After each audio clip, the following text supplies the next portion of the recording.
नमस्ते सांग मैंने चलतु आज दशहरा बुलवा प्रथम आम आसिक पहुंची जाइलु टंकपाणी रोड रे बांकुआड़ रे माँ बहुत सुंदर मूर्ति होता तो से दर्शन सारी नहीं आगू आगू वीडियो मैं शेयर करी कौ जगह जाऊँगी वीडियो लास्ट पर्यंत निहाती देखिए।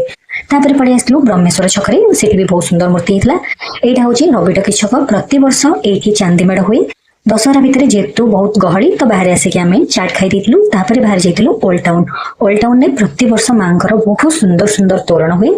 तो यहाँ हूँ बड़ेबा छकर माँ मूर्ति तो ये भी चांदी मेढ़ हुए तो केते सुंदर लगिला बुलिकी आग गोटे बहुत सुंदर तोरण देखुची जो शिव पार्वती मूर्ति होता तो से आम बुलाबुली सारिकी चलतु आगे आगू जावा। यहाँ देखो बहुत सुंदर तोरण होता मत तो बहुत बढ़िया लगिला।